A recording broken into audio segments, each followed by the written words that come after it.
When you coach, and I had the privilege to be in charge of the program for between Roseville and Monmouth, 28 years, and you are looking after the well-being of 45 kids. Mm-hmm. It's not 5, it's not 2, it's not 11. I mean, when someone walks into our program, and I know I can say this for Coach Sotos now, you care about him and you love the kids, mm-hmm.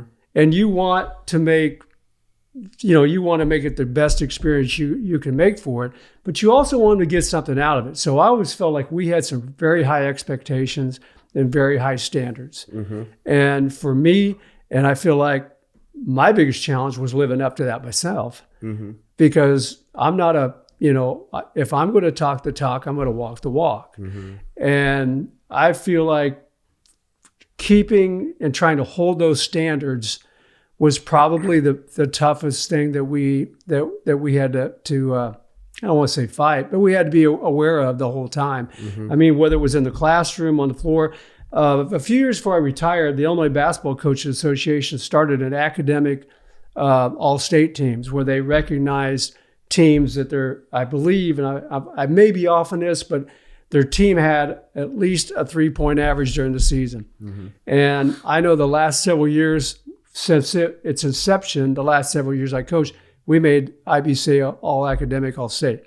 To me, hey, that's as much for me to be proud of than winning a regional or winning a sectional and beyond, because you're doing it and you're doing it the right way. We can go back and look at our Elite 8 team, our Sweet 16 teams. The correlation of kids that were good athletes but also good in the classroom was nearly 100%. And if you're going to have high standards, it can't be, in my opinion, one area only. It's got to be the umbrella. Mm-hmm. And that's tough to do. Mm-hmm. Yep. I think one of the hardest things for coaching, if I were to coach, would be you want to save them all. You want them all to win. You want everyone to hit their max, capability. Yes. And you want that for them, not even just for you to get these wins. But you want each player, and I think that would be the hardest part for me, is seeing because some kids just aren't going to care. Right. They might even be out there because mom and dad said they're playing basketball, or you're just good enough that you're wasting talent if you don't go. There's right. a lot of that, but they're not really in it, and that's okay. But I think for a coach, I would I don't want to say care too much, but mm-hmm. that would be a big struggle for me. Right. No, I agree. I understand what you're saying, and for me, Lauren, one of the toughest things for me personally was we had, and I could sit here and I'm not, but I could name off a half a dozen names off the top of my head, where we had young men that just busted their tails and busted their tails and busted their tails. And it, for whatever reason, didn't work out for them. Mm-hmm. To where they were never able to crack the starting lineup if that's what they wanted, or crack just for whatever reason. Maybe we had kids that were better than them, mm-hmm. Because unfortunately, yeah. I mean, I could work the hardest that I could work at singing, all right? Mm-hmm. And I'm not going to be a good singer. Yeah. And I won't sing I won't put you guys through that. Maybe later this wears in or whatever. But there's some, it's the same way in anything. I mean, sometimes you can bust it and you want it. It just doesn't work out.